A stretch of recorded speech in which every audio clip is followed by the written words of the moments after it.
नमस्कार विश्व के समस्त सनातनी भाइयों बहनों, अंतर्राष्ट्रीय योग दिवस की आप सभी को हार्दिक हार्दिक शुभकामनाएं। सनातन धर्म ने न जाने कितनी खोज की है, न जाने कितनी विद्याएं पूरे संसार को दी है। उन समस्त विद्याओं में से बड़ी महत्वपूर्ण जो विद्या है योग विद्या, उसके बारे में मैं आपको बताने जा रहा हूँ। योग एकमात्र ऐसी विद्या है जो शारीरिक शुद्धि के साथ साथ मन की शुद्धि की ओर ध्यान देता है, हमारा ध्यान आकर्षित करता है। और जैसे ही हमारा शरीर शुद्ध होता है तो हमारा मन शुद्ध होने लगता है, और जैसे ही शरीर और मन शुद्ध होता है तो हम आत्मचिंतन की ओर अग्रसर हो जाते हैं, और जैसे ही आत्मचिंतन की ओर अग्रसर होते हैं तो हमें आत्मा का साक्षात्कार होने लगता है। वो समष्टि व्यष्टि से हम समष्टि की ओर बढ़ने लगते हैं। संपूर्ण ब्रह्मांड को जोड़ने का जो विज्ञान है वो योग है। योग के माध्यम से हम संपूर्ण ब्रह्मांड को जोड़ सकते हैं, और सनातन संस्कृति ने हमेशा से संपूर्ण सृष्टि को ही अपना अभिन्न अंग माना है। इसलिए हमारे सनातन धर्म में कहा जाता है वसुधैव कुटुंबकम, कोई भी विलग नहीं है, योग जोड़ने का काम करता है। हजारों वर्ष पहले महर्षि पतंजलि ने योग की स्थापना की थी। वर्तमान में बाबा रामदेव जी और हमारे यशस्वी प्रधानमंत्री मोदी जी ने पूरे विश्व पटल पर योग की छाप छोड़ी और अंतर्राष्ट्रीय योग दिवस का निर्माण किया। हमारा जो दायित्व है, हमारा दायित्व है कि योग जन जन तक पहुँचे, घर घर तक पहुँचे, प्रत्येक व्यक्ति योग करें। और जब पूरी दुनिया के अंदर जो आज हॉस्पिटल्स लगातार बढ़ते जा रहे हैं, रोग लगातार बढ़ते जा रहे हैं, यदि इस पर नियंत्रण करना चाहते हैं तो हमें योग को अपनाना पड़ेगा। मैं अधिकतर सुनता हूँ कि जितने ज़्यादा हॉस्पिटल्स रहेंगे मतलब वहाँ के लोग उतने स्वस्थ रहेंगे। ऐसा मैं सुनते आ रहा हूँ, ऐसा मैं देखते आ रहा हूँ। पर मेरा मानना ये है, हमारी जो संस्कृति वो सिखाती है कि हॉस्पिटल ही ना हो, हॉस्पिटल की बहुत कम से कम ज़रूरत हो। और यदि आप चाहते हो कि हॉस्पिटल की कम से कम ज़रूरत हो तो आप योग अपनाएं। आप निरंतर जब योग करेंगे तो स्वस्थ रहेंगे, मस्त रहेंगे, मानसिक और शारीरिक दोनों रूप में। आज विश्व के अंदर जो समस्याएं पैदा हो रही है उसका सबसे बड़ा जो कारण है वो कारण है शारीरिक और मानसिक खराबी। हम मानसिक रूप से भी स्वस्थ नहीं हैं और शारीरिक रूप से भी स्वस्थ नहीं हैं। आज पूरी दुनिया के अंदर अभी भी हम देख रहे हैं, न जाने कितने युद्ध चल रहे हैं, और उन युद्धों के पीछे जो कारण है वो कारण है मानसिक अशुद्धि।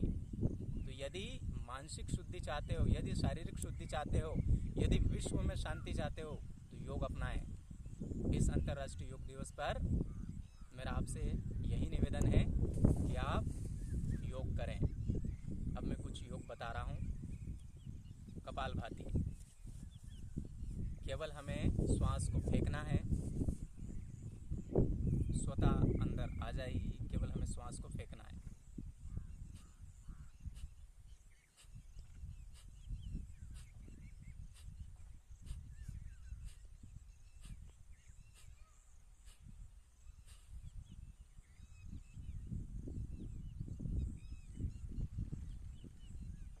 ये अत्यंत महत्वपूर्ण योग है, इसे कपालभाति कहा जाता है। अब मैं आपको अनुलोम विलोम बता रहा हूँ। अनुलोम विलोम कैसे करना है। दाएं हाथ की इस प्रकार से मुद्रा बना लें,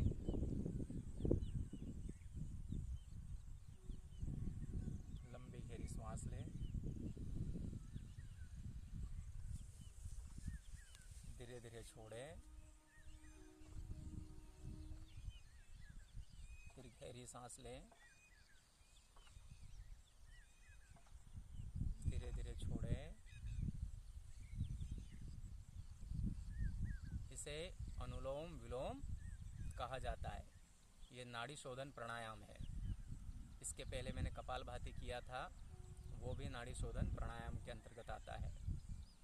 उसे शुद्धि क्रिया के अंतर्गत भी लिया जाता है। अब मैं आपको बता रहा हूँ भ्रामरी प्राणायाम। भ्रामरी प्राणायाम के लिए इस प्रकार की मुद्रा बना लें, लंबी गहरी सांस लें और ओम का उच्चारण करना है।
शांति शांति शांति।